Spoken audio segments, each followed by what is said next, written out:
mi nombre es Samantha Hola, yo soy Mauricio. y hoy le vamos a hablar un poco acerca del prelaboratorio que se nos asignó esta semana.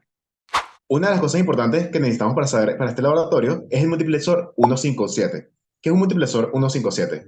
Es un multiplexor que nos permite decidir cuál de las dos entradas que tenemos va a salir. Solo tiene una salida y va a tener dos entradas. También tiene un habilitador, o lo que se conoce como un enable. ¿Qué va a hacer el enable? El enable, cada vez que esté alto, va a salir una entrada baja, siempre. O sea, no va a salir ninguna de las entradas que yo estoy mostrando. Simplemente va a salir un vacío o un cero. Si ese enable está bajo, entonces ahí sí va a seguir a la siguiente etapa de nuestro multiplexor, que va a ser el select input o el seleccionador de entradas. ¿Qué va a ser el seleccionador de entradas? Bueno, como podemos ver en la tabla, la verdad, cuando esté alto, en este caso, no le va a importar la entrada, por ejemplo, I0, que sería una de las nuestras, y sí le va a importar cuánto va a valer de entrada I1.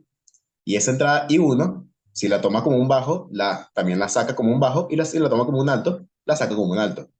En este caso, nuestras entradas tienen 4 bits cada una. O sea que esta tabla, la verdad, va a cumplirse para todos los 4 bits de nuestras entradas I0 e I1. Aunado con el multiplexor, tenemos que colocar un vibrador o un multivibrador LM555.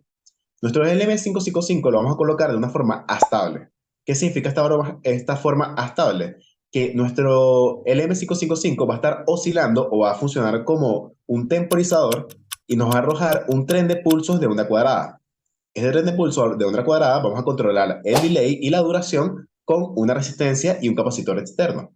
Vamos a estar usando los comparadores internos y el flip-flop interno que tiene nuestro chip y lo vamos a conectar en serie y en paralelo con un condensador y una resistencia. Este condensador y resistencia nos van a controlar sobre todo la frecuencia de encendido y la frecuencia de apagado. ¿Por qué necesitamos que estas ondas funcionen así? Porque, como ya vimos, necesitamos que en un momento nuestro multiplexor muestre una entrada y en un momento muestre otra. ¿Qué haríamos entonces? Vamos a controlar esas enable o ese habilitador mediante unos y ceros que nos va a arrojar nuestro LM555.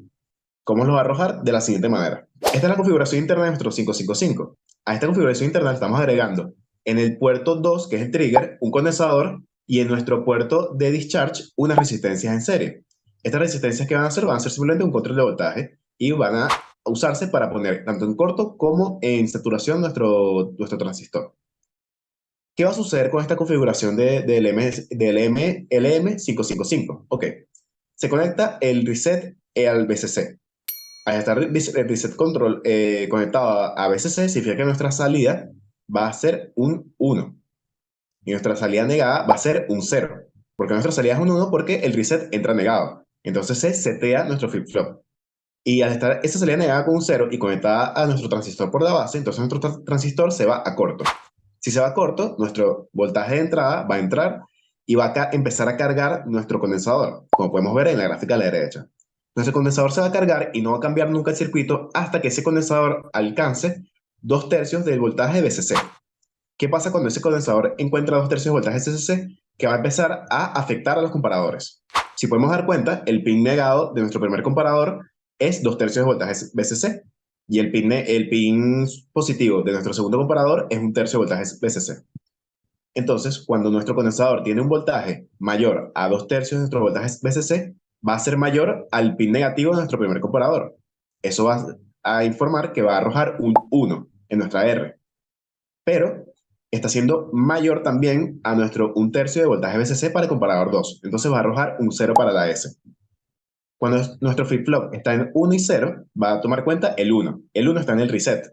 Entonces, si nuestro flip-flop ahora está en reset, significa que la Q va a salir como un 0 y la Q negada va a salir como un 1.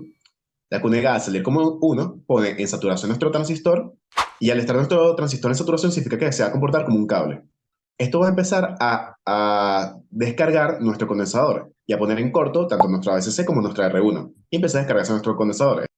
Entonces se empieza a descargar nuestro condensador y empieza a hacer un 0 y cuando se descargue y sea menor a 1/3 de nuestro voltaje de entrada o nuestro voltaje VCC, ahora vuelve a afectar a nuestros comparadores. Entonces, arriba, con nuestro comparador 1, ya deja de ser un voltaje mayor, entonces nuestro reset se va a 0 y en nuestro set, nuestro voltaje se va a 1. ¿Por qué? Porque nuestro voltaje del pin positivo empieza a ser mayor a nuestro voltaje del condensador. Si es 0, 1, se enfoca en el 1 está en el set, nuestra salida va a ser un 1, nuestra salida negada va a ser un 0, y entonces nuestra salida normal sí debería ser un 1, lo que vuelve a poner en corto el transistor y vuelve a cargar el capacitor. Y esto va a cumplirse así hasta infinitos intervalos.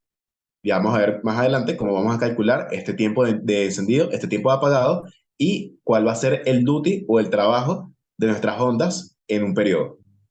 Ok, recordando entonces lo que realizamos en el laboratorio pasado, ya que lo vamos a implementar también a nuestro circuito, tenemos entonces nuestros displays ánodo común y cátodo común. En el caso de nuestro circuito utilizamos dos displays, 7 segmentos cátodo común. ¿De qué manera podemos saber si nuestro display es cátodo común? Utilizando el multímetro podemos colocar la parte de la sonda que es negativa, a donde vemos acá en pantalla que dice ground, que va a ser nuestro común, y la otra sonda la podemos colocar a cualquiera de las otras terminales del display, y si enciende nuestro display significa que es de tipo cátodo común. También otra cosa importante que necesitamos a la hora de trabajar con displays es un decodificador BDC. Básicamente se encarga de, como su nombre lo dice, Binary Coded Decimal. Va a pasar el código decimal a un código binario, que es lo que vemos acá en la pantalla. Tenemos entonces a la derecha la salida, que va a ser entonces cada una de las letras correspondientes a nuestro display, y a la izquierda en color verde tenemos las entradas, así como en rojo tenemos tanto la alimentación de nuestro chip como la tierra correspondiente.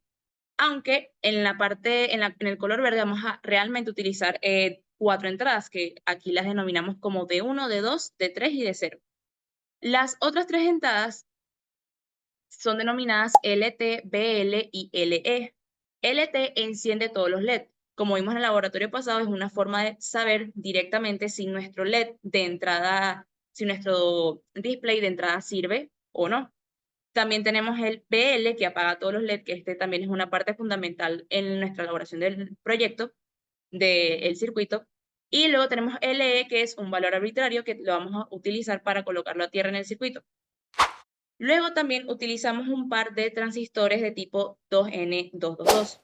Un transistor, como dice en la pantalla, es un dispositivo hecho de material semiconductor que puede funcionar como un switch, tanto abierto o cerrado, y como un amplificador.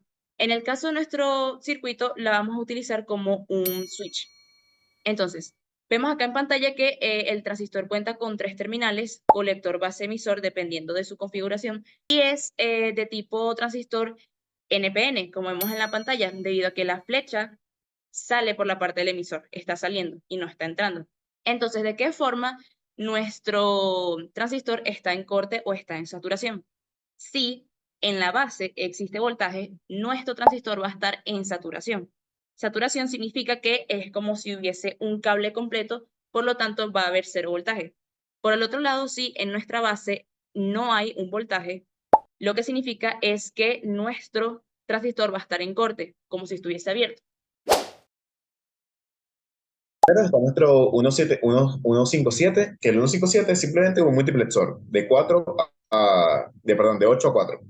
Va a elegir alguna de sus entradas, o sea, va a elegir o las entradas B o las entradas A, dependiendo del select input, que es el que estamos conectando al oscilador. En este caso, el oscilador es un 555. Y entonces va a elegir entre el A y B, dependiendo cuál muestre, se va a ir al decodificador 4511, que va a ir de una a los displays. Estos displays si son cátodo común. Ahora, ¿cómo controlamos que un display prenda y el otro no? Vamos a conectar uno de ellos, una de sus alimentaciones, uno de sus tierras, lo que debería ser tierra, a nuestro select input. Y el otro vamos a negarlo mediante un transistor BJT. ¿Cómo lo negamos? Ese select input va a la base del transistor. Si el select input está en cero, el transistor se va corto y el otro va a estar entonces conectado a VCC. Entonces, mientras uno está en cero, el otro va a estar en uno. Si, si estuviera en uno, el transistor se va a saturación y este se va a ir a tierra. Entonces, mientras este está en uno, el de abajo va a estar en cero. Y ya. Y así controlamos que uno prenda mientras el otro esté encendido.